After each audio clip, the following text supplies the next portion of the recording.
There are human beings here, in this hallowed ground. Their earthly bodies long since turned to dust. But what about their souls, their minds? Are they here too? You are about to see one of the most extraordinary films of our time. A movie that dares to investigate the possibility of life after death. Everything you will see is based on the scientific studies of parapsychologists and doctors, as well as on the testimony of real people who were pronounced dead, yet miraculously recovered, and lived to tell of their incredible journey.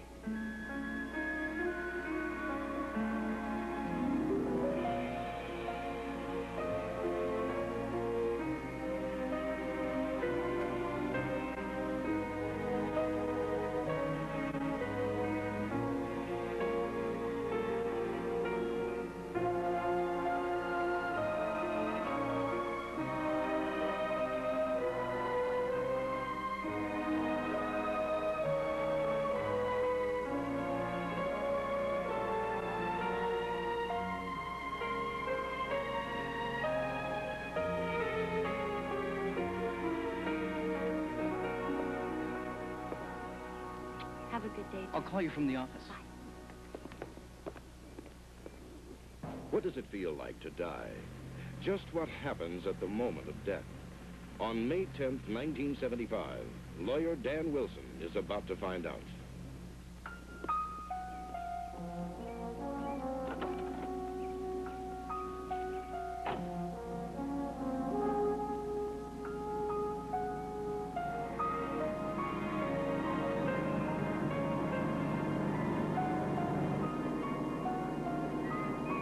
The time is 8:15. Wilson is taking the same road to work he has taken for the last 6 years.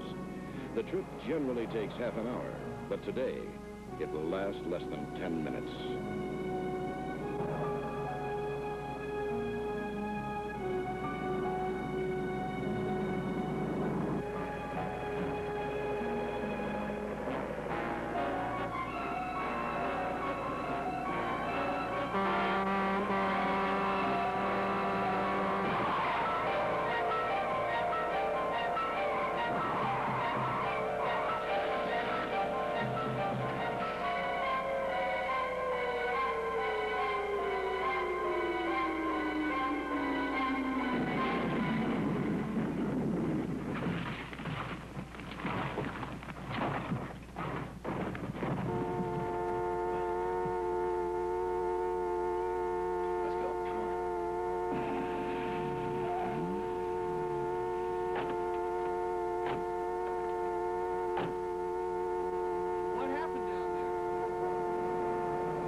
I'm a nurse. Help me get down to him.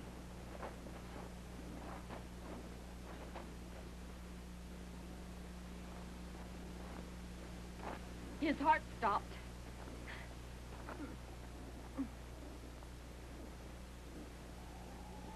I think the ambulance is too late.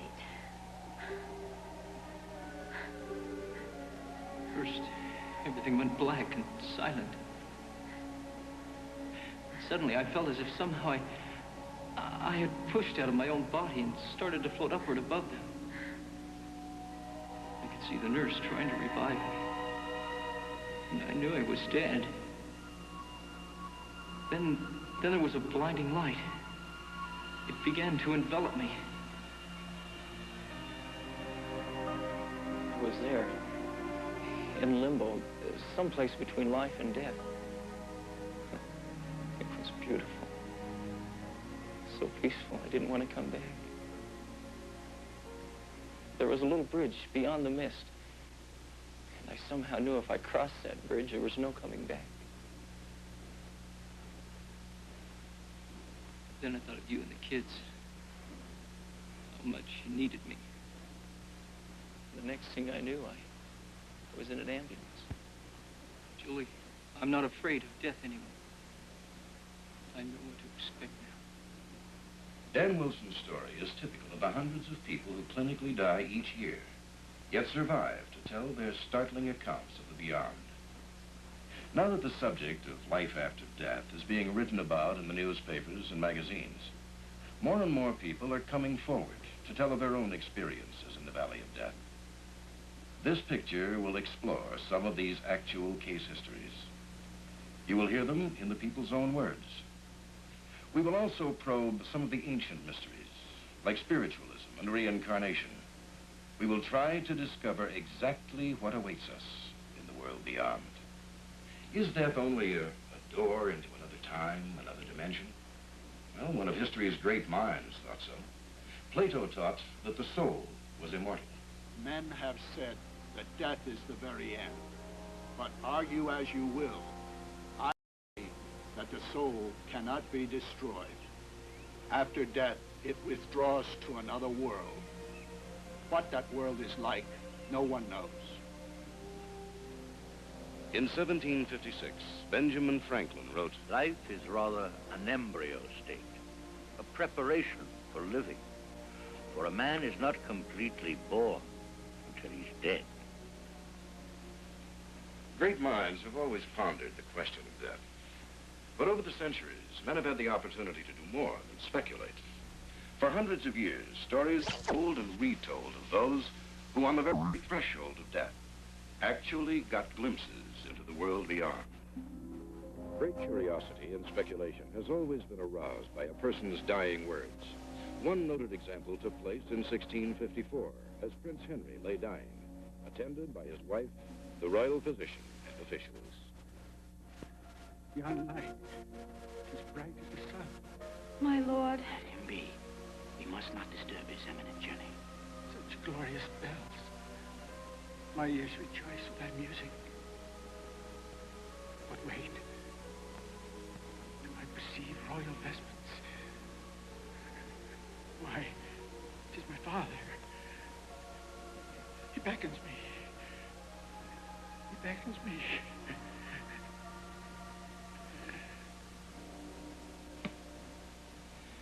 Did Prince Henry really see into another world? Or was he just hallucinating?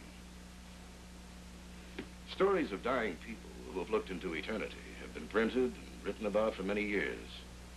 Listen to the dying words of these famous people. In 1861, world-famous poet Elizabeth Barrett Browning spoke these words from her deathbed. Could her observations be true, or merely hopeful speculation? It is beautiful. The famed aviation pioneer Eddie Rickenbacker, after a near-fatal plane crash. Dying is the sweetest, tenderest, most sensual sensation I've ever experienced. In 1931, these were the last words of Thomas Edison. It's very beautiful.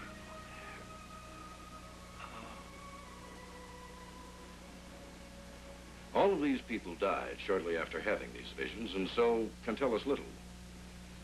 But in today's highly advanced world of medical technology, we have sophisticated equipment to sustain life, and we can often snatch patients back from the very jaws of death, returning them to life. The stories these people have to tell about life beyond death are causing science to look for some new answers. A recent Gallup poll showed that 73% of the people questioned said they believed in an existence after death. But just what did the scientists say about that? Here you are, Doctor. Thank you. One of the most renowned, if indeed not the leading expert in the new field of thanatology, or death experience, is psychiatrist Dr. Eleanor Stevens. Dr. Stevens has spent years researching the psychological and emotional state of terminally ill patients. Dr. Stevens was drawn to her studies and worked with the terminally ill when she realized how little medical science really knew about the inevitable act of dying. But what is it like to die? Is everything going to go black? Will there be pain? How does one prepare to die? What can the doctors do to help? Just how do you prepare someone for the grim reality of death? Dr. Stevens' research opened the door to the serious study of this long-neglected and forbidden subject. Now that we've discussed how you feel about your physical condition, is there anything anything else you'd like to talk to me about? For example, you know, how you feel mentally, psychologically right now? How are your spirits? The best way, the only way to study death is to observe it firsthand. To do this, Dr. Stevens asked the patients themselves to be teachers, and with their permission set up a discreet method whereby doctors, nurses, and social workers could be unseen witnesses, observing the scene through a two-way mirror from an adjoining room. But we have to, you know, fight it and make sure that we stay in control. What now, do you think, are you most afraid of? Interviews with patients who were near death revealed astounding stories describing their experiences, stories which made Dr. Stevens question many popular medical beliefs. One such patient was a housewife named Anne Fleck, who had been suffering from Hodgkin's disease and had been near death many times. The startling story she was about to relate would have a dramatic effect on Dr. Stevens and the entire medical profession. Doctor, I have to tell you something.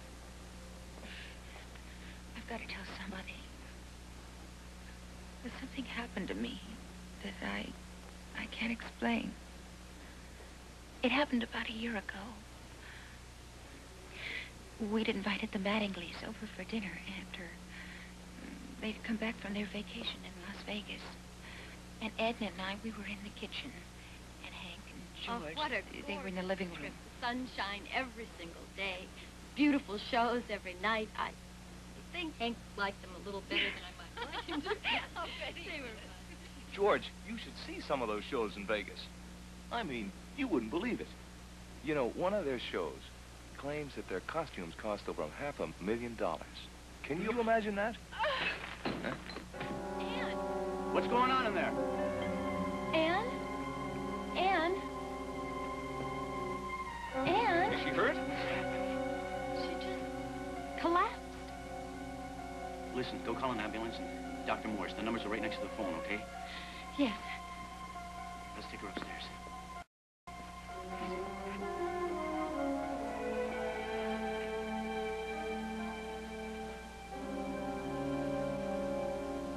Still no vitals, Doctor. I seemed to fall into a darkness, and I started to hear voices. I recognized one of them as Dr. Myers, but then something strange happened.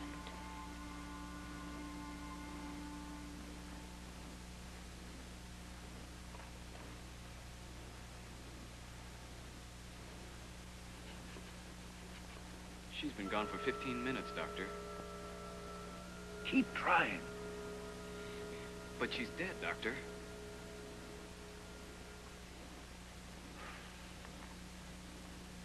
I could see myself below. Down there on the bed, my face was pale and lifeless. I could feel myself being drawn through some kind of shell or tunnel towards a brilliant light at the other end. It felt good and warm, and I wasn't scared anymore. Then I was back floating above the bed. After the attendant said that I was dead, I saw you pull on your chin. And George, he made the sign of the cross.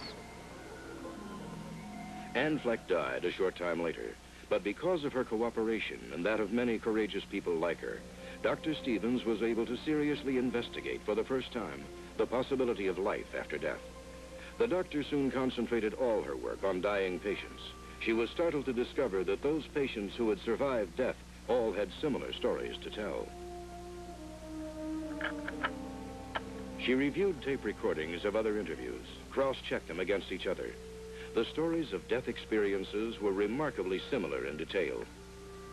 Then, one day, while lecturing about the death experience to a college audience, Then reaching a bright source of light at the other end.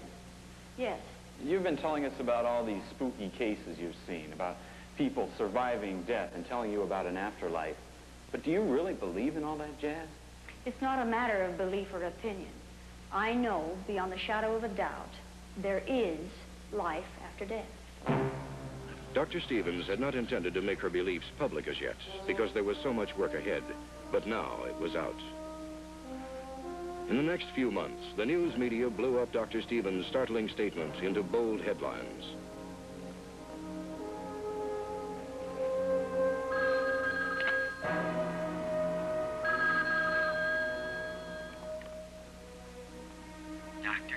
cranks began to call, Okay, now, let's not be hasty. offering to commit suicide in the name of research. Gentlemen, I want you to understand. Despite Dr. Stevens' contribution to our understanding of dying and death, clergymen were upset because the doctor was attempting to explain scientifically what they claimed to be a matter of faith.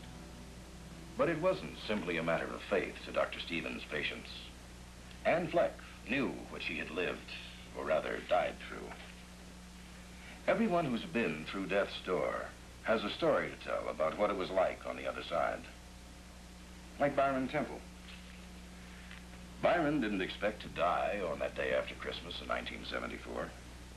But that's just what he did. He died. Temple was a 40-year-old construction worker. He had never considered himself a devoutly religious man. Yet for him, his journey into the world beyond produced startling religious implications. Oh, that's it. Well, I gotta get in here. Watch it. Oh!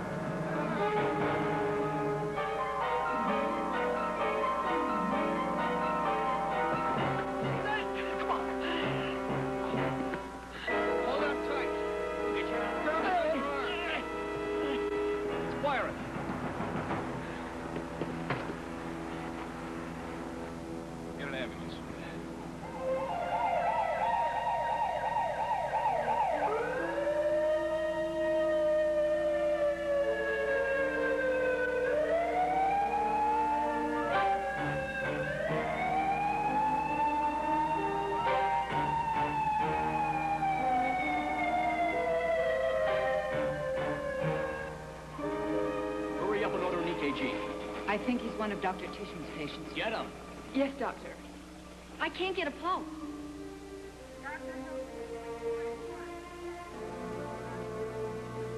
What do you think, Bill?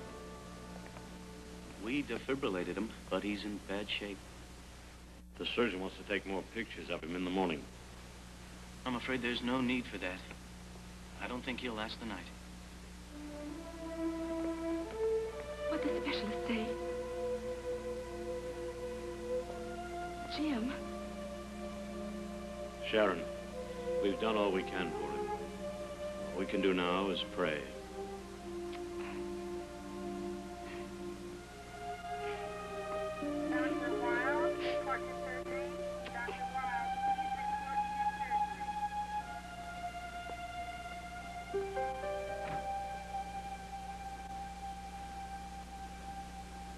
Somehow I got through the night. And the next day, just after 2 in the afternoon, I was aware of the nurses fussing around my bed. I couldn't seem to talk, but I could hear them. I couldn't believe how it happened when they told me. He was trying to save this other man, and he reached over, and he fell over the ledge. He's arrested. I'll get the doctor. Right. The room started to go dark. The light was fading.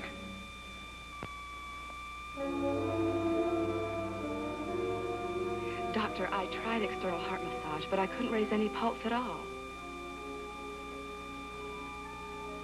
He's gone. I'll call his wife.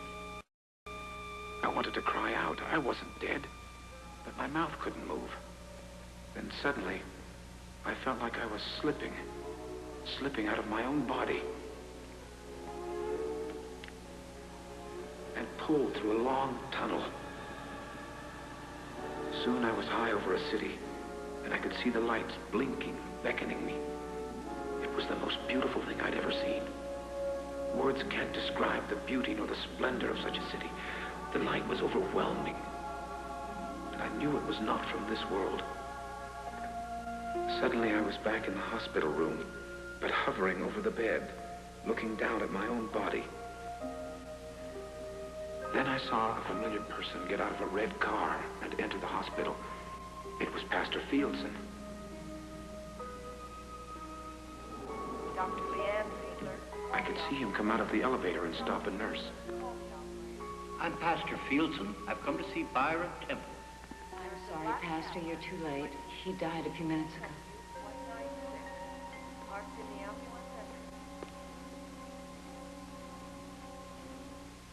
Then I saw that brilliant light again, moving toward me.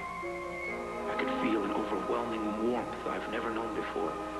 It enveloped me, consumed me, and I knew it was a divine presence.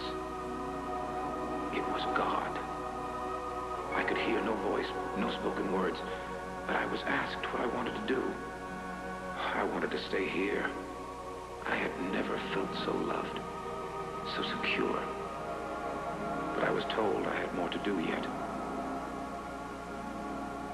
Suddenly, I felt myself descending, floating lower, moving closer to my body. Then a wave of cold gripped me as I seemed to enter that lifeless form that was me. And my eyes flickered open for a moment.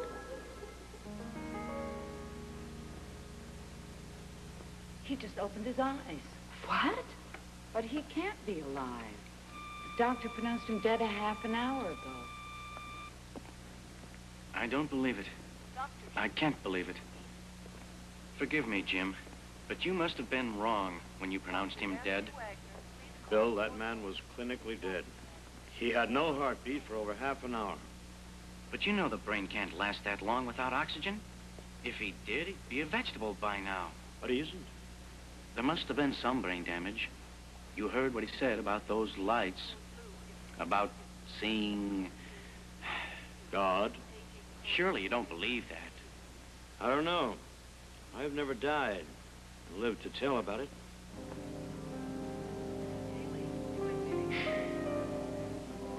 Byron Temple is still alive today. One conclusion from his story is seemingly inescapable. His experience clearly implies the existence of what is commonly called the soul. But the cold clinical attitude of science rejects a word like soul. They prefer a term like consciousness, the mysterious energy of the mind. All right. Just what do we know about energy in general? The law of physics regarding energy states, as wood burns, it turns to ashes. Steel melts and becomes a molten liquid. In other words, energy cannot be destroyed. It can only be changed into another form, like splitting atoms for a nuclear bomb. But what happens to the invisible energy of consciousness at death? This organ, the human brain, is the most complex, most mysterious thing known to man.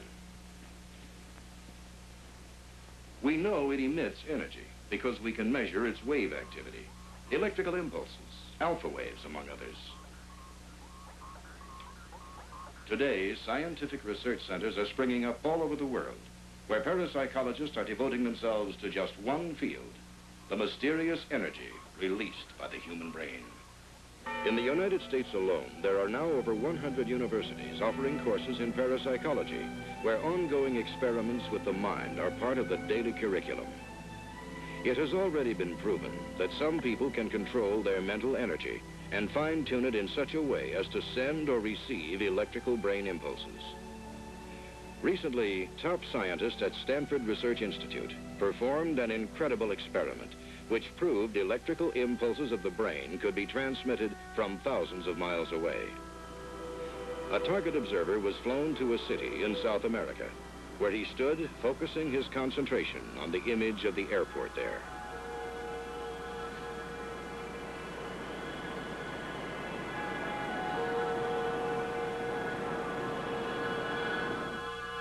"2,800 miles away in California, the test subject received a mental picture and sketched what his mind saw. This is that picture he saw mentally. One of the most startling examples of the brain's energy is the phenomenon called psychokinesis. Here we see famed psychic Uri Geller moving a compass with nothing but the force of his mind. We know consciousness exists. We know it has energy. There's proof of it. We know that energy cannot be destroyed, only altered. So what happens to consciousness, to this invisible energy of the brain at death? All religions teach us that after death, we go to heaven or hell, and the faithful accept this as fact. But what about atheists and other people who don't follow religious doctrine? Can they deny the hundreds of cases of people who have died and come back to tell of their experiences beyond life? Like the case of Dr. Paul Kelly, the most famous case of death survival, one that's been reported in books and countless magazines. In December 1943, Kelly had completed his basic training and was about to be transferred to the Army's medical center, where he would study to become a doctor. Just a few days before he was to leave on the train, he came down with what he thought was a bad cold, but it was a lot worse than that.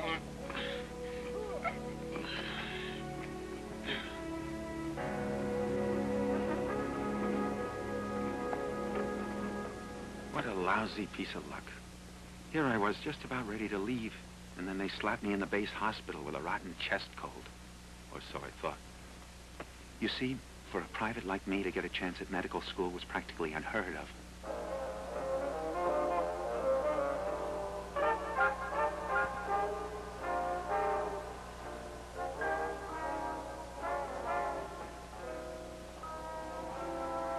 I was convinced that if I missed that train, my chances to become a doctor were over forever. I had no idea at the time how sick I was. I just wanted to make that train. I knew I had a fever, so I conned one of the orderlies out of a bottle of aspirin and kept popping him down. I even coughed into the pillow so the doctors wouldn't hear me.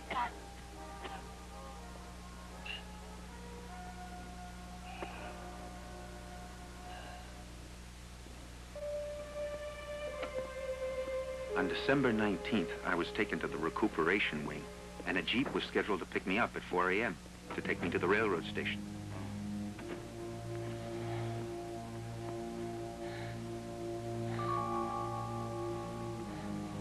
At 3:30 in the morning, I got up to dress, but couldn't make it.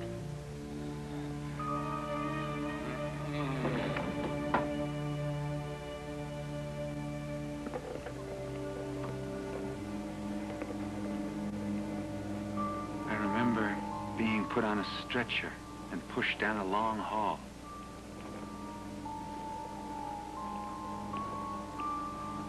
And then I remember coming to in the X-ray room. Think you can stand long enough for one shot? Yeah, I think so.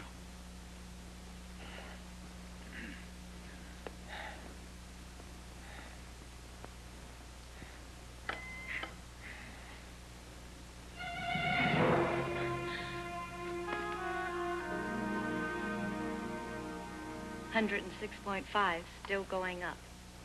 How can a man with such an advanced case of pneumonia be scheduled for release this morning? The staff's overloaded. There's flu epidemic. That's still no excuse. This man is dying. Nurse?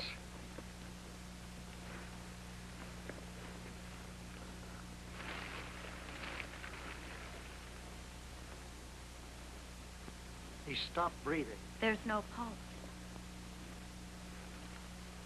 This man shouldn't be dead, but he is. I want a full report on this. A complete workup. Doctors, nurses, orderlies, everybody involved. You read me? Yes, sir. Clean this place up. Get him ready for the morgue. I'm sorry, Captain. So am I.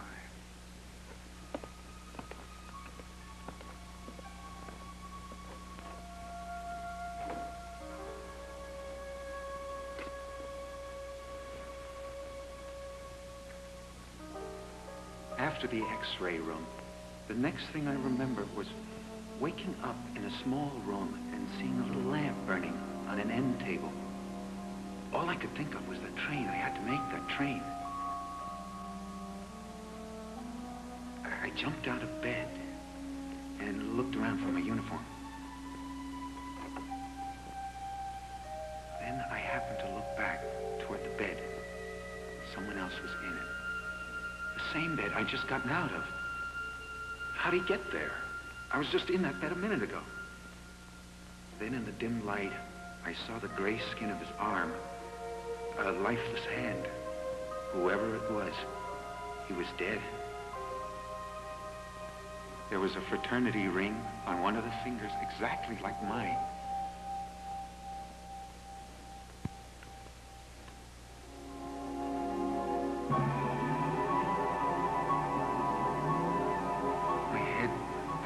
Spin. What was going on here? Was that me? Was I lying dead in that bed? It must have been a nightmare, or maybe it was the sedatives they'd given me. I prayed I was hallucinating. I ran to the door and looked back again, but he was still there. It couldn't be my body. Was I going crazy? I hurried out into the hall. An orderly was coming right at me. I hollered at him, "Hey, look out!" He seemed to go right through me. What's happening here? Then, I found myself in darkness. Where was the hospital? Where was I?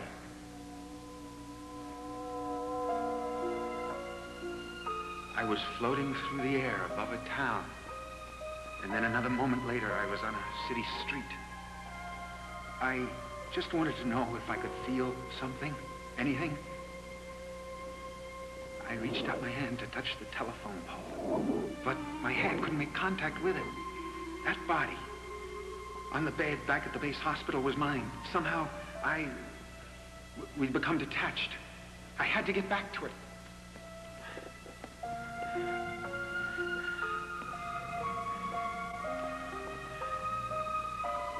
Hey. I raced through the halls of the hospital, trying to find that little room. No one seemed to see me. Doctor! Finally, I found my room. And there was the body. Could it really be mine?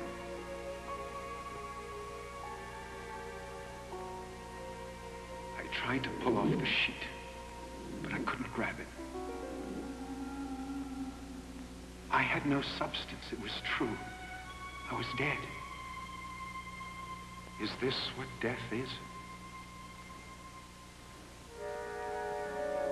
Without warning, the room began to fill with light. There was no word to describe a brilliance that intense. But it wasn't just light. It was a feeling of warmth, of love, completely overwhelming me. I wanted to lose myself in it forever. Then I was squeezing through a cramped, warm tunnel.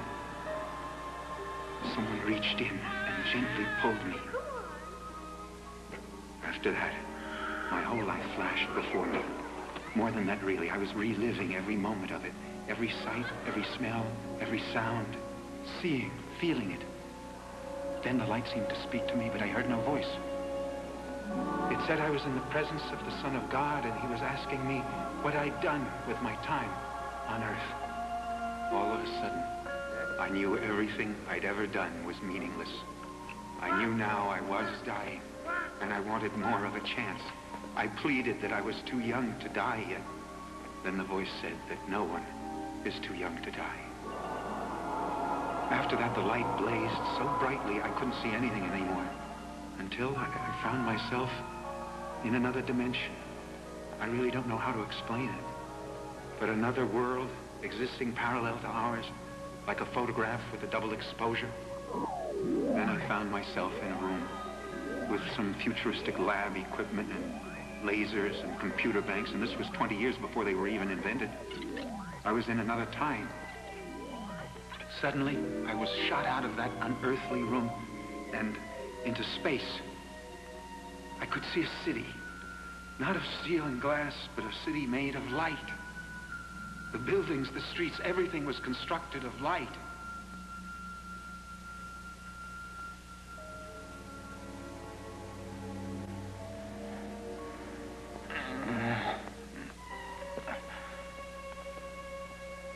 You can check for yourself, Doctor. I swear I heard him. He's breathing. But he was dead. You checked him. We both checked him. He's been dead for 9 minutes. A few weeks later, they were ready to discharge me from the hospital. All I could think of was what I'd experienced. I was confused, troubled. I couldn't wait to be alone in that room so I could have a look at the chart. And there it was, in print. It was official. Private Paul Kelly died December 20th, 1943. 1600 hours, double lobar pneumonia. Patient revived, 2500 hours. No sign of brain damage. I was hoping to get that chart out of here before you saw it. I don't understand this, Captain. Look, you're going to study medicine. You'll soon find out that the more you learn, the less you understand. No, this says I was dead for 9 minutes. Now, even with my limited knowledge, I know that the brain can't survive that long without blood. Well, I say that. Well, how do you explain this? I can't. At least not in terms of natural explanations. Well, then, you must have been wrong when you pronounced me dead. Look, Private Kelly, I'd like to agree with you, but I can't. Since this war began, I've watched dozens of men die. Checked them and rechecked them to make sure. I know death when I see it. It isn't only the vital signs, the lack of heartbeat, pulse. You begin to recognize death, to smell it, to sense its presence. Only God knows what happened in this room. But you were dead. You were dead for 9 minutes. For 10 years, I didn't tell a soul what happened to me in that room. Later, I told my wife, and it was years before she could bring herself to believe it. 20 years later, in 1963, Dr. Paul Kelly, by then a prominent Charlottesville psychiatrist, finally revealed his incredible experience of life after death. Now, it has been argued that experiences claimed by those who are clinically dead can be explained as hallucinations brought about by trauma or high fever or drugs. But in many cases, patients reported specific knowledge and astounding facts that cannot be rationalized in any way. Like the case of Jacob Thompson, a blind biologist given a unique glimpse of the world beyond life. So you're sure, then? Biopsy proved the tumor malignant. It has to be removed, Jacob. How soon? Immediately. They're still after me. Who's that? Fates. Destiny. Whoever calls the shots. Let him be born healthy, they said. But he won't need a mother, so we'll grab her off before he's 2 years old. And then they decided I didn't need a father, so they recalled him. So let him become a biologist. Sure, why not? Not for long. Then they explode that lab and take his eyes. So I became a teacher. A blind teacher, but still a teacher. Now I've got this ball of microbes spreading inside of me. And so what's next, a wheelchair? Of course not. What kind of risk is involved? There's always a risk, you know that. Odds, Doctor. I want to hear odds. 50-50. Terrific. Why me? Why me? Feeling sorry for yourself isn't going to help. I know. I know. When I lost my sight, I spent 6 months swimming in self-pity. And then I discovered a whole new world out there in the darkness. Simple things. Things that I'd taken for granted or hadn't even noticed before. The smell of bacon frying. The sound of children's laughter. The taste of a ripe tomato. And the warm, soft touch of my wife's face when she's sleeping. You don't need eyes to feel love. The mind doesn't need a light to touch a star. I want to live, Doctor. So let's get on with it.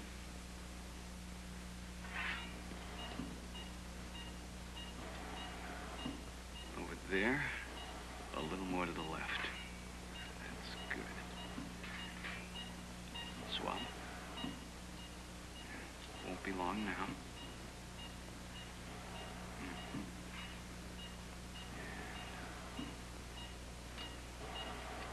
Dad?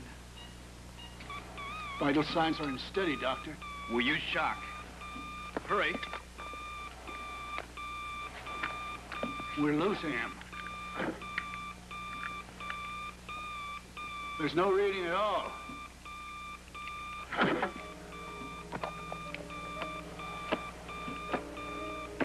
It's no use, Doctor. He's gone.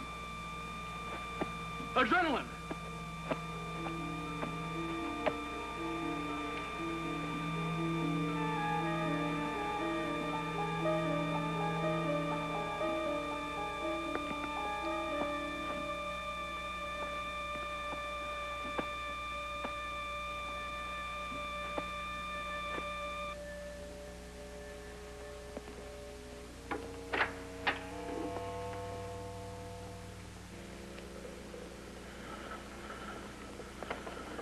I think I dropped my pen here this morning.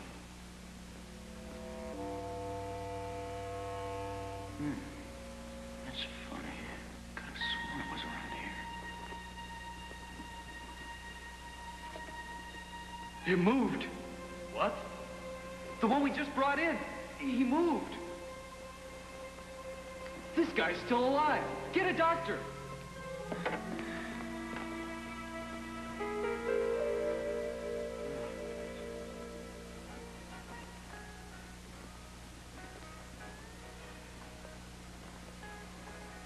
You're looking just fine today. How do you feel? Great. For a guy they say kicked the bucket 3 weeks ago. Who told you that? One of the night nurses told her relief all about it. They thought I was asleep. Pay no attention to them. Is it true? Look, I'm not God. Even the authorities are arguing about the correct definition of death and exactly at what moment it occurs. You didn't answer the question. Was I dead? To give you the proper technical response, you showed no vital signs for quite some time. Something happened out there in that operating room. Something that I don't understand. That makes two of us, Jacob. Open. I saw the whole thing. What? Look at me. I'm blind. Totally stone blind. And I tell you, I saw everything going on. You were under pretty deep then. We're just hallucinating. You want specifics? I'll give them to you. The nurse was carrying a couple of things to put on my chest, and she dropped one of them. And then you leaned over me, and your glasses slipped down, and you pushed them back. And then you took a large syringe and put it right here. What else did you see? There was a bright light. Okay, we come in? Come on in. Jacob, these are two men who really saved your life. How are you doing? Fine. Better than expected. Listen. That pin you lost, it was under the table in the corner of the morgue, wasn't it? Yeah, but how did you know that? I saw it there. You saw it? But I thought you were blind. Shh. Thanks for stopping in, boys. Well, hang in there, Mr. Thompson. How could that totally blind biologist see such minute detail as he described to the doctor? Get some rest now, Jacob. In no way could it be considered a hallucination. What then? ESP? Did Jacob Thompson merely read the mind of the doctor? Of the orderly who lost the pen? Are these death experiences merely common psychophenomena? To find out, let's consider the story of Amy Parker, one of the most convincing and astounding cases authenticating the death experience. Then just when are you going to start teaching me how to fly? In time. In time. Sure, sure. After you monopolize the plane for yourself. You're just like a kid with a new Joy. But it's such a beautiful day to fly and just relax. You're the one that's always so safety conscious. Suppose something happened to us when we were up there at 6,000 feet. Oh, come on. You're reaching. And I didn't know how to get us down. I couldn't very well call for the auto club to come get us. Okay, you win. I'll give you lesson 1 today. I love you.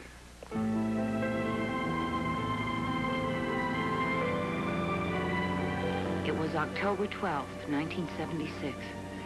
Eric and I had just celebrated our second wedding anniversary, and we decided to take a little cruise in the plane we just bought 3 weeks before.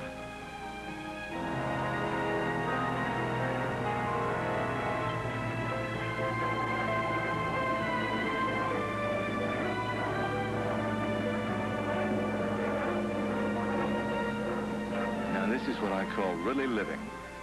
Everything down there seems so insignificant. Except us. Buying this airplane was the second best thing I ever did. Marrying you was the first. Now, start slowly.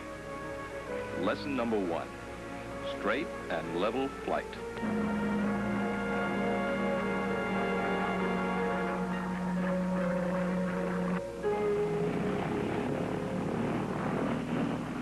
What was that? I don't know. There's plenty of fuel. It doesn't figure.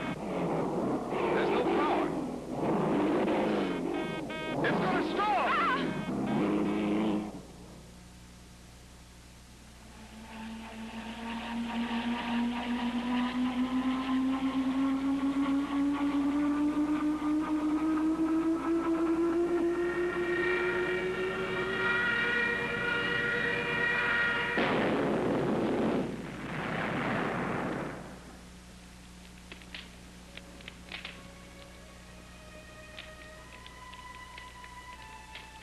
It happened so fast. So fast. When I came to, just for a minute, Eric was slumped against the instrument panel. And then everything went black. But after a while, the darkness began to slip away. And there was this magnificent, pure light. It was radiant. It was brighter than the sun, but it didn't hurt my eyes. It made me feel peaceful and warm. Then I saw Eric standing outside the plane, and I wondered how he got there. He was wearing different clothes, the new blue suit he just bought, and he wasn't wearing any shoes. I could hear Eric begging this man for forgiveness. I was really mad. And why should Eric do this? What had he done? And who was this man, this stranger? Then all of a sudden, I knew who it was. Nobody spoke, but I could hear his name.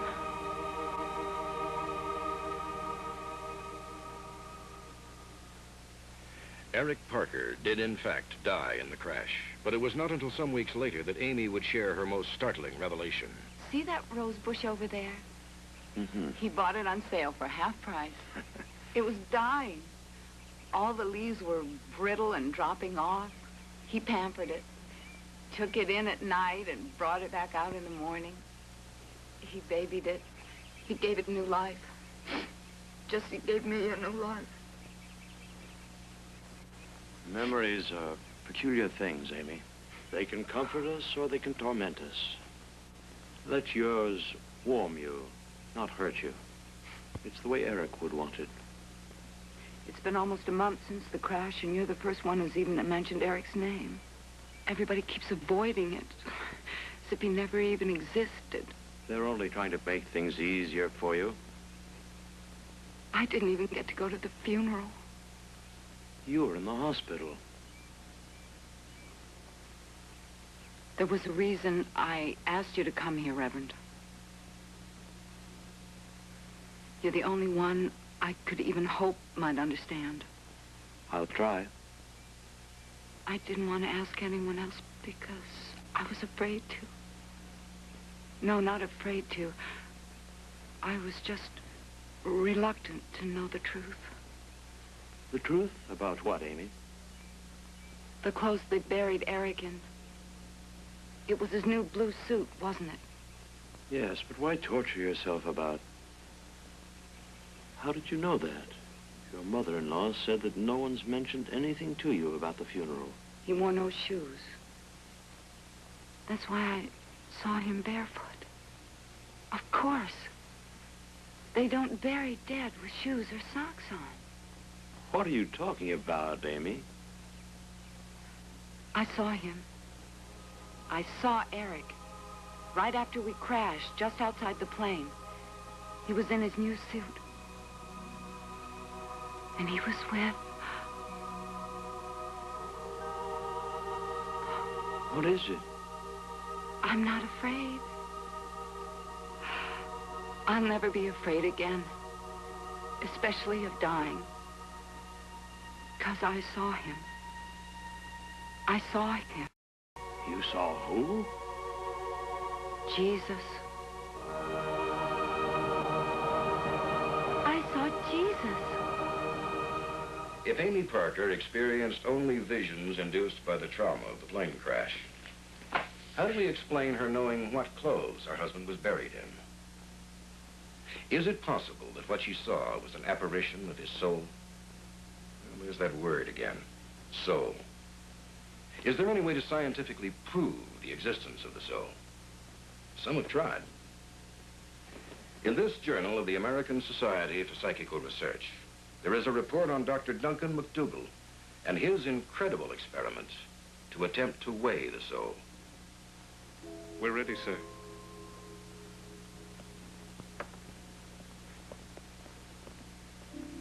In McDougall's experiment, he constructed a special bed with a light framework. It was mounted on delicately balanced scales, which were sensitive to 0.2 of an ounce.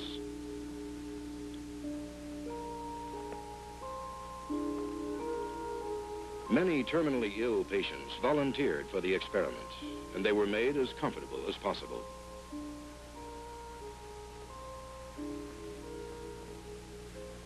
Weight loss continues at a steady rate of 1 ounce per hour. That's normal evaporation of the body fluids. It was unthinkable to Dr. McDougall that consciousness should exist in the brain, yet not occupy space.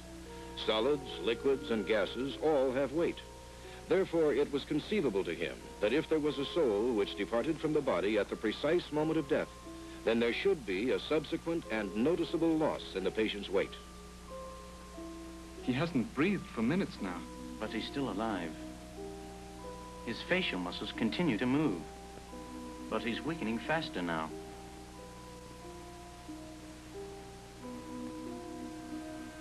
The heart's slowing down considerably.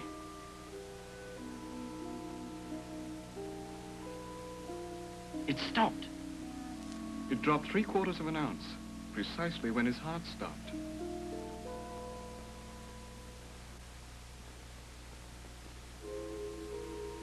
The same experiment was conducted on 5 more dying patients, and in each case, the same thing happened. The patient lost 1/2 to 3/4 of an ounce in weight at the exact moment of death.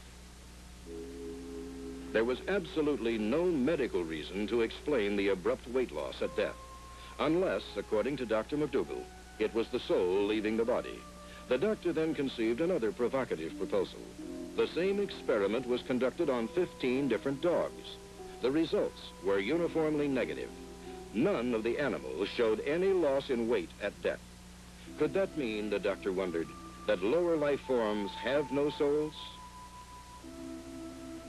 Whether or not Dr. Duncan McDougall really weighed the soul as it left the body is still being debated. But has anyone ever seen the transposition take place? Actually witnessed the soul withdrawing from the body? The Journal of the American Society for Psychical Research, plus these files of parapsychologists, record countless case histories in which witnesses claim to have seen unexplainable occurrences at the moment of death. One of the most delightful books ever written was this, Little Women. The author, Louisa May Alcott, was one of America's most famous writers. She described an incident that took place when her sister passed away. Present were Miss Alcott, her mother, and the family doctor.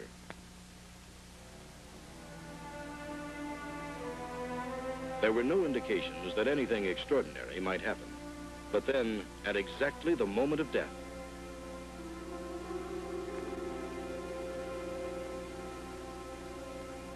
Did you see it?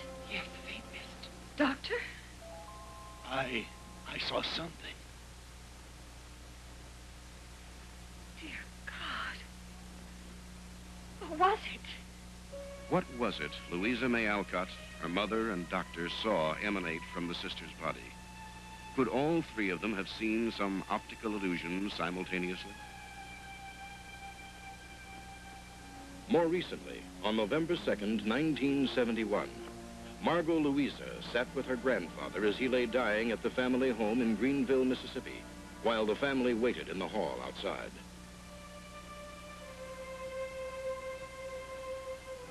We knew Grandpa had only minutes to live. The doctor said death would come at any moment now. We decided the room shouldn't be crowded with people, so I asked to be alone with him. Grandpa was one of those old-school Italians and had always been a devout Catholic. To him, death was going to heaven, seeing his mother and father, all those who had already passed on. So there was no heavy feeling of grief among the family. We knew Grandpa was ready to die, that it would be a happy death. Suddenly, he took a long, heavy sigh and went perfectly still. Tears began to well up in my eyes because I knew he was gone. I started to get up to summon the others when something like a thin vapor seemed to come through his body and float upward. I followed it with my eyes as it floated upward toward the ceiling. I'm not the bravest woman in the world, but crazy as it sounds, I wasn't the least bit frightened. In fact, I felt warm, moved, because I knew I had just witnessed something profoundly spiritual. I'm not as religious as I should be, but what happened in that room that day, I've never, ever forgotten.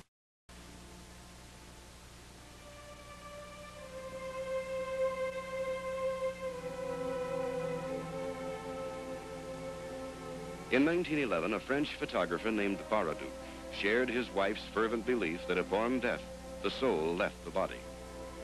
Years before, she had extracted a solemn promise from him.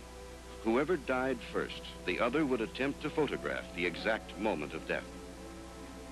When the time came and it was she who was dying, Baraduc had to struggle against his grief, but he made good his promise and photographed his wife just as the last breath of life left her body.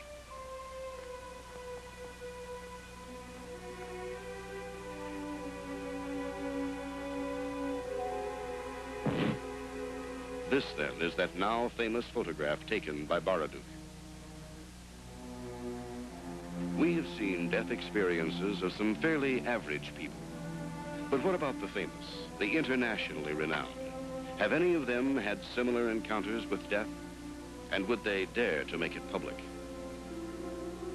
Just after midnight on July 8, 1918, a 19-year-old reporter believed he had been killed by a trench mortar shell. According to a friend, George Hickok of the Brooklyn Daily Eagle, the following is that young reporter's own account of his fleeting journey into death. Here, then, are the actual words of Ernest Hemingway. I felt my soul, or something, come out of my body, like you'd pull a silk handkerchief out of a pocket by one corner. It flew around and then came back in again. And I wasn't dead anymore. Later, Ernest Hemingway recreated this personal account of death in Chapter 9 of his great war novel, A Farewell to Arms, on page 54. So far, we have seen that there are 14 elements common to the experiences related by all those who claim to have died and seen beyond. Some of these are a loud buzzing, an intense white light that seems to overwhelm them, finding themselves out of their bodies, floating above the scene and looking down on their own bodies, seeing their lives rush before them. And most of them reports seeing something that they knew represented a borderline between this world and the next. A door, a bridge, a body of water. And somehow they knew that if they ventured beyond that point, they would never return to the land of the living. The most graphic examples of this occurred in the death experience of Ursula Phillips. For her, the point of no return took the appearance of a gate. Our little girl, about to have her third child. Think of it, Sam. Our baby with 3 of her own. Seems such a short time ago when she came in here on the day of the high school prom, crying her heart out just because she had a cold sore on her lip. Now she has her own children. Oh, where did all the years go, Sam? They're still around. In this house, the yard, tucked away somewhere. So we can take them down every now and then and shake them out, enjoy them again, like now. That was the doctor who phoned just now, wasn't it? He was just asking how you are. Reminded me not to give you anything to eat after 6. It's a dangerous operation, I know it. I could tell by the way he keeps pulling her aside when we're in the office. Phoning you. Now, don't go making it such a big thing. I just can't help. I'm afraid of dying. Hey, now, you're being just downright silly, sweetheart. Nothing's going to happen to you. I just wouldn't allow it. You've got my word on that. I know that. You've always been right, Sam. About everything. Don't be wrong now. Ursula Phillips' operation took place as scheduled, but once she returned to her room, there were complications.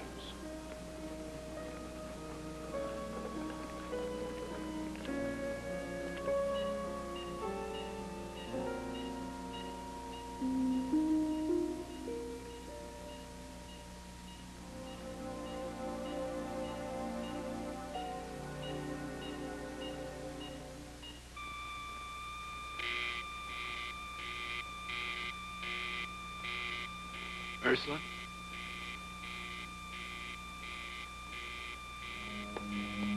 Last thing I remember was being wheeled into the operating room.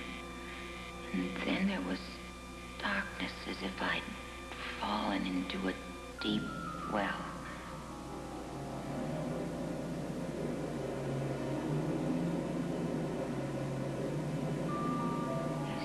There seemed to be a light at the bottom of the well. The doctor's on his way. Check for pulse and heart rate. The alarm went off. She feels cold. And look at her face. There's no color in it. Suddenly, I found myself over the bed, looking down at my own body, at Sam and the nurse.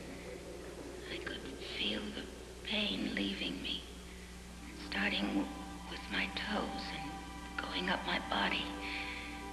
I felt so incredibly calm, even as the doctors and nurses rushed in and tried to revive me. Every care I had was just slipping away. I'd never known such a peaceful feeling. Then I sensed a presence in the room. I was drawn to it like a wonderful magnet. And there, standing near the bed, was a being so beautiful. He seemed to radiate.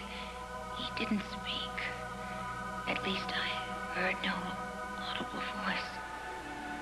He beckoned, and I followed him to the most beautiful place.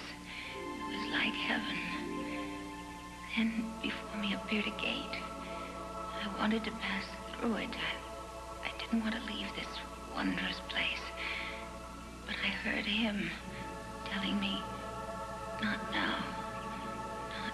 Not now.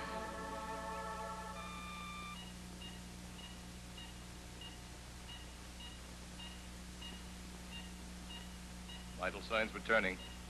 Then I felt the pain return. It started in my head and traveled down my body to my toes.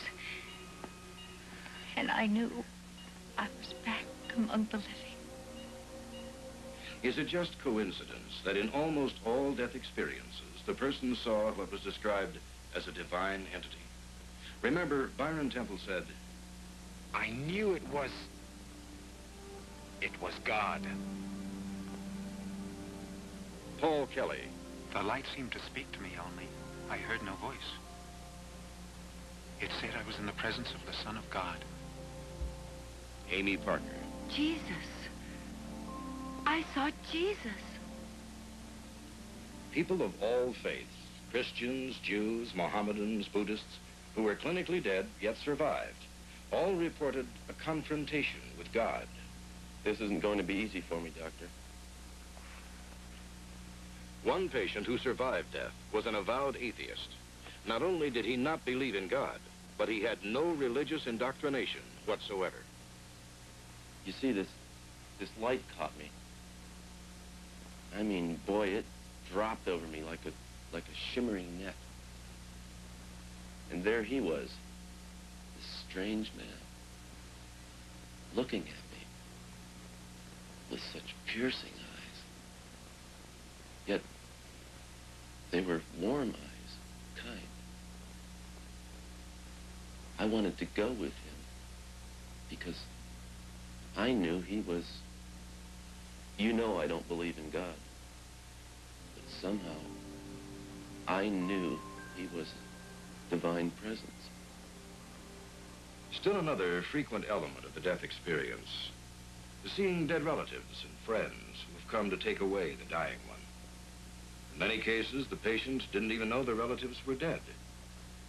As in this example of a dying 12-year-old girl.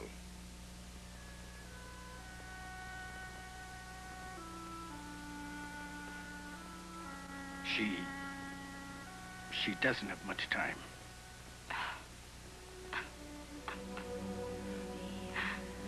Mommy, he wants me to go with him, but I don't want to. It's the high fever. She's hallucinating. Who? Who wants you to go with him, dear? Don't do this to yourself. Who do you see, honey?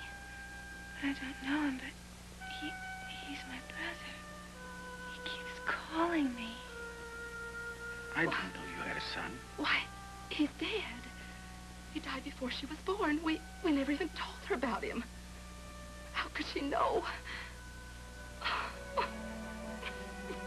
Do the dead appear to the dying to guide them into the next world, into life after death?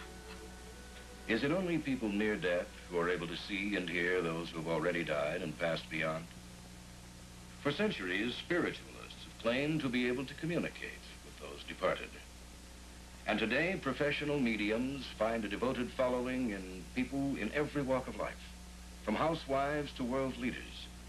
And for every professional spiritual advisor shown to be a hoax, there are countless others who defy explanation and baffle the experts. Some, while in a trance, even speak in foreign tongues or in a voice of the opposite sex.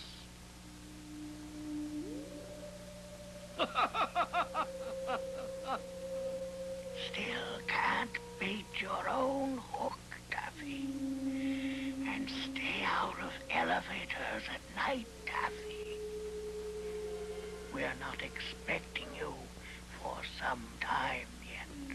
The common notion is that the medium acts as a communications link to the next world, speaking to the living friends and relatives on behalf of the departed one. The image of a group gathered around a table in a darkened room has been popularized over the years in fiction, movies, and television. This dim environment, of course, helps to aid those whose intent it is to deceive the gullible with mysterious sounds, strange voices, moving objects, and general cheap theatricality.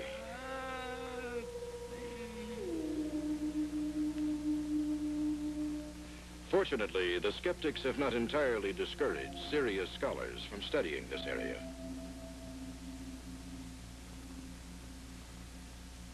a seance in Iceland, the spirit of a dead man allegedly spoke through a medium, and a scientific paper on the incident was written by Professor Paul Cresswell, head of the psychology department of the University of Iceland, and his colleague, Thorold Rigby, from the psychiatry department of the University of Virginia. The voice or spirit identified itself, describing how it looked in life. My face was cracked. My nose large and prominent, broken in 2 places. I was working under my truck, repairing my transmission, when the jack suddenly slipped and I was crushed beneath the axle. But the door to this world didn't open for me until I was taken aboard the boat that was supposed to rush me to the hospital. I entered my new life at sea aboard that boat.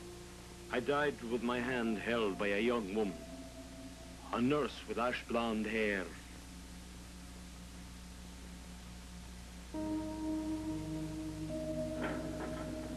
Professors Cresswell and Rigby were fascinated by the experience and started an immediate investigation into the dead man's life and how he died. Every single fact given at the seance proved absolutely accurate. Right down to the nurse who was on duty aboard the boat that night.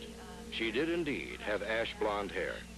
The professors even investigated the medium and everyone connected with the seance, and they were convinced that none of them could have known all the details revealed at the seance. The investigation actually continued for 6 grueling years, and the men were convinced that this was an authentic case of a drop-in communicator from the next world, adding more proof to the idea of life after death.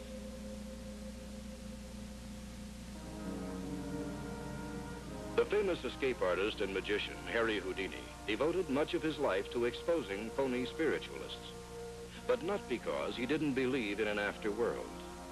No, Houdini very much believed there was a world of the dead and attended seances all over the world in hopes of contacting the spirit of his dead mother.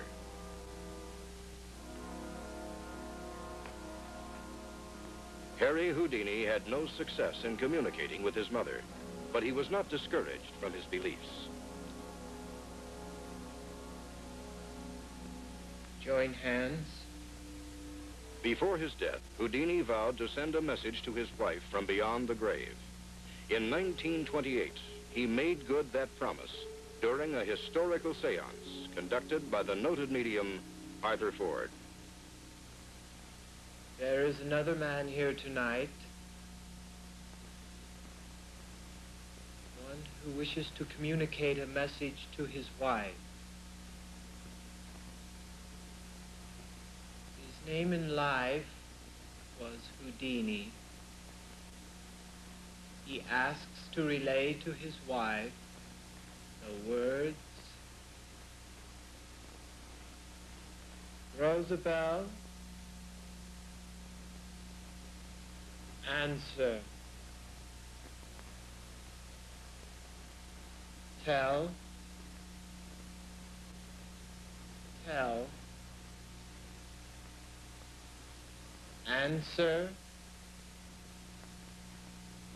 Answer.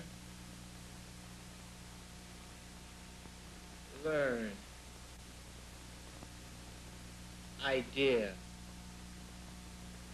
Later, a friend went to see Mrs. Harry Houdini to tell her. Janice, do you have any idea how many people call me, write to me, all swearing that they've had a message from Harry? I know. Most of them are just cranks. Or tricksters trying to grab a few cheap headlines for themselves. Yes, but... Oh, sure, some of them are sincere. But they only imagine that Harry got through to them because they wanted it to happen. It's called autosuggestion.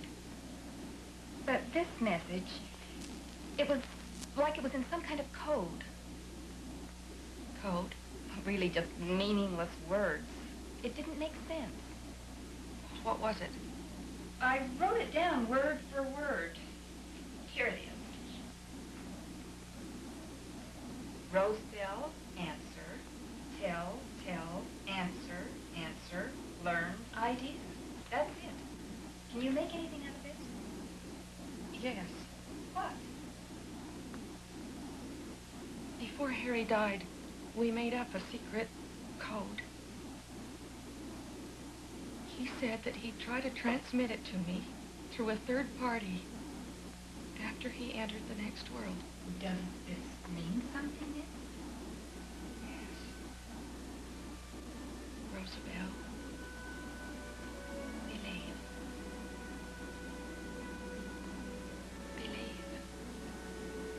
Did Harry Houdini manage to contact his wife from the world beyond?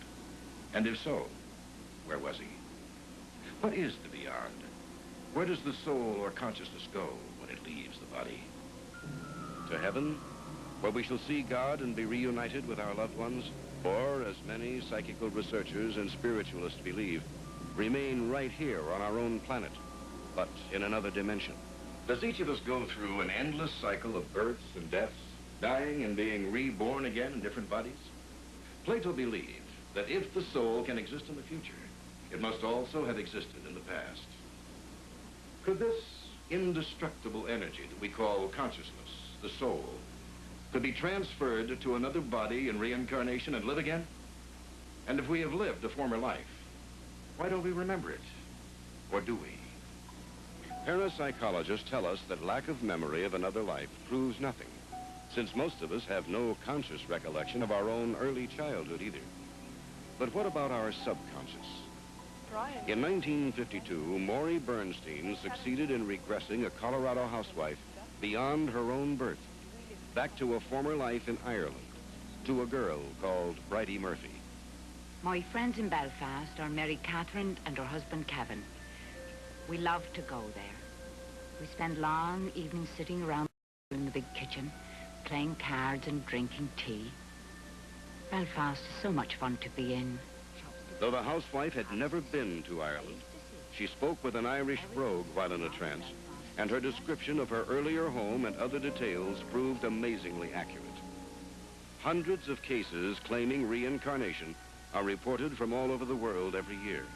This one took place in Bisauli, India, and is well documented. Why do you cook for me when I have a wife in Moradabad who can prepare my meals? Really? And how can a 7-year-old boy have a wife 90 miles away in another town where he's never been? I also have 3 sons and a daughter, and my brothers and I own a biscuit shop called Mohan Brothers. Parmad, why do you speak this nonsense? Where have you heard these things? I ate poisoned milk curd and became ill. Then I died. Wait till I tell your father. Later, the boy's mother related what her son had told her to his father, a college professor. When the boy kept insisting to be taken to Moradabad, the father finally gave in, beginning to become as troubled by the whole thing as his wife.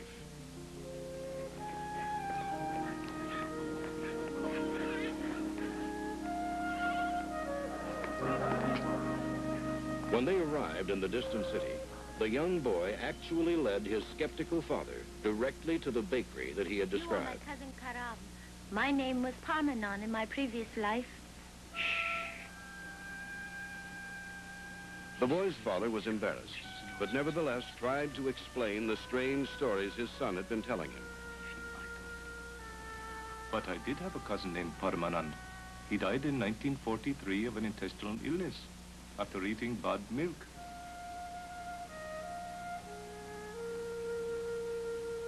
Later, the boy correctly identified the dead man's family, pointing out his mother, wife, his daughter, and sons.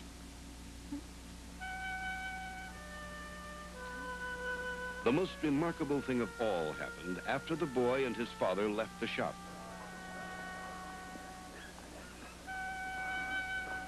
Yasmin, where is the money you owe me? What? The proprietor saw the incident and came over. As it turned out, the man's name was Yasmin, and he did owe money to the dead man the boy claimed to be. I can't move.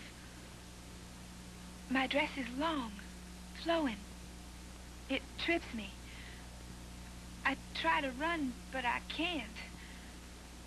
The Indians up on the hill looking down on our wagon. At Chicago State University recently, an astounding experiment was conducted on 100 volunteer subjects who were put under hypnosis and regressed in time. Out of the 100 tested, 93 actually recalled previous lives, furnishing details of past existences. Novelist Taylor Caldwell claimed her historical novels were based on her knowledge of past lives. Musical genius in very young children continues to baffle the experts. But some parapsychologists believe the talent is derived from a former existence. Mozart thought he had lived a previous life as a musician. General George Patton believed he was the reincarnation of a great military man out of history. Well, spiritualism, reincarnation, and psychic phenomena all seem connected to the world beyond. So far, the case histories we've shown you have all involved people who survived clinical or accidental death. But the accounts of those who tried to commit suicide and failed are another story, a horror story. Typical of the experiences told by people who survived after attempting to take their own lives is the case of this 22-year-old bride-to-be from Gary, Indiana. For obvious reasons, her name cannot be made public, but it happened in April of 1975. This is her story, as she later told it to a psychiatrist. It began on the fateful day she went to her fiancé's house to make dinner. Eric and I were to be married in less than a week. We were in love, and I had never been happier.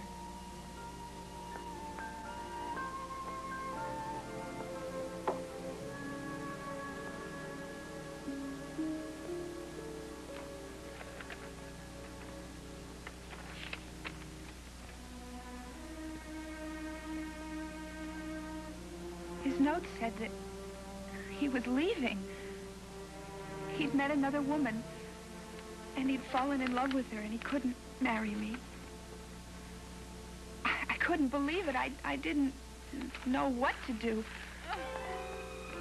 I knew I couldn't stay in that apartment. I had to get out of there.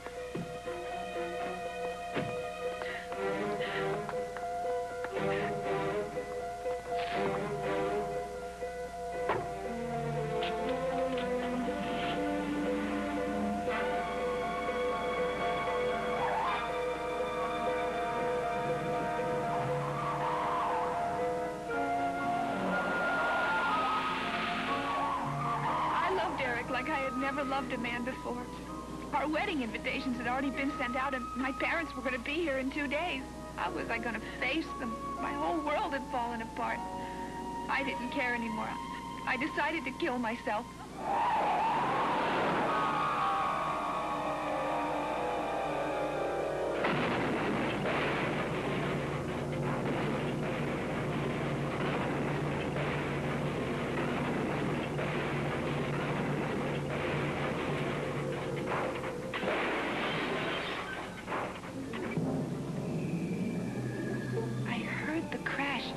It was as if the whole world had exploded around me.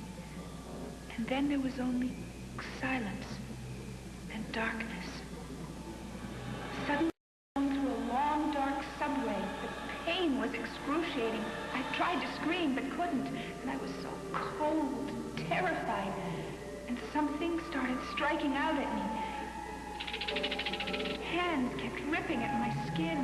No, they weren't hands. They were snakes. I came out of the tunnel into some horrible swamp where people, all of them dead, were moaning and crying out. The smell of death was everywhere.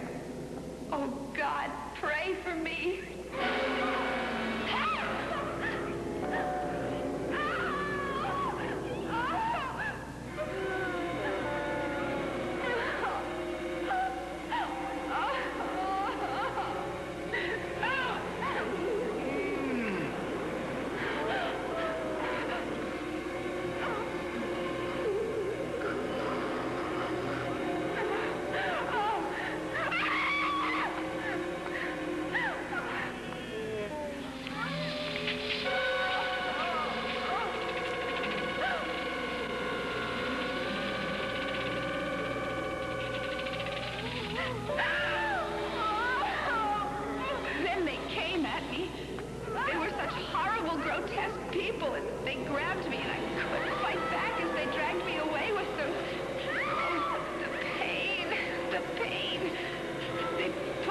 To a pit, and then they made me look into it.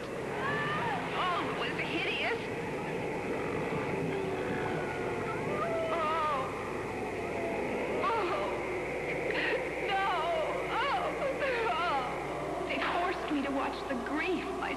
might have caused my parents and my friends.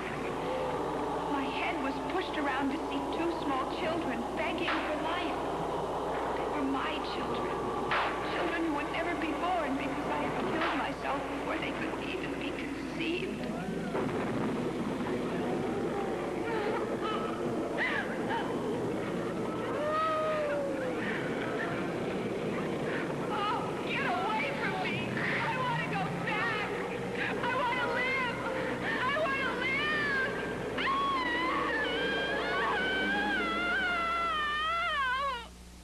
That's impossible. She was dead.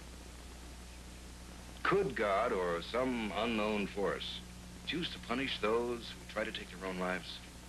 Because in every case of suicides who survived, they told the same kind of horror story as the girl we've just seen. While on the other hand, natural death or even accidental death seemed almost pleasant. Would you like to see what it's like to enter that region between life and death? All right. You're in a hospital room. You're dying. The doctors are working over you.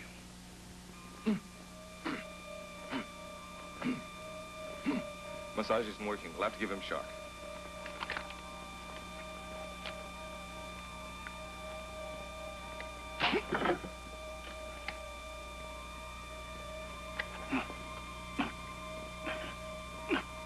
Still no vital signs.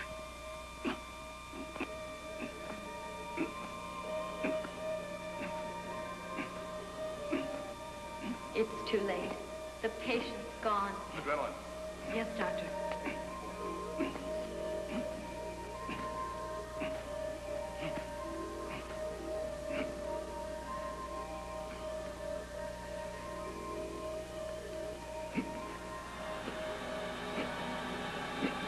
You will experience being drawn through a long, narrow tunnel. Then you will find yourself floating above your own body.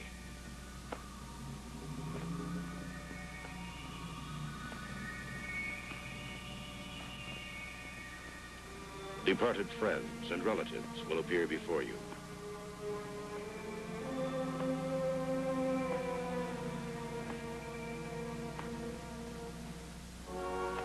You will experience a divine presence.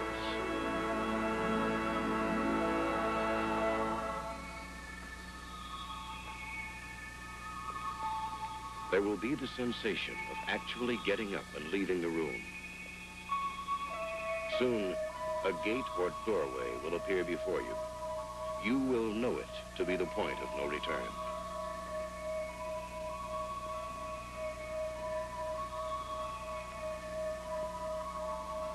Go back. Your time has not come. You will squeeze back through the tunnel again.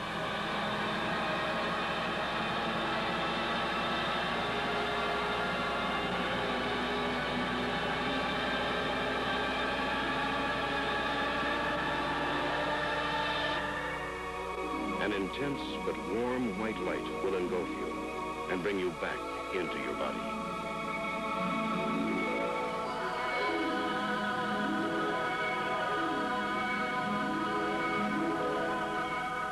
I can't believe it. The pulse rate is almost back to normal. We've presented you with the facts, with the real stories of people who clinically died and returned to tell us of what they experienced. We know that both ancient and modern philosophers believe that the soul survives death. We've heard the testimony of medical men and parapsychologists, seen the stories of actual people who experienced a glimpse into the afterlife. Dan Wilson,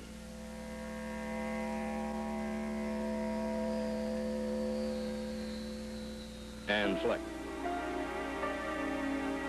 Byron Temple. We have explored psychic phenomena, spiritualism, incarnation. Scientific investigation into these areas is finally clearing the clouded veil that has obscured them for so long. These subjects are now being lifted out of the realm of superstition and being laid into the realm of fact. Is there a heaven and hell? or another place for us in a different time or dimension. If you're a religious person, you already believe in life beyond death. If you're a scientist, you're still trying to figure it out. But one thing is certain. Something awaits us. And one day we shall all find out. In the end. Or is it the beginning?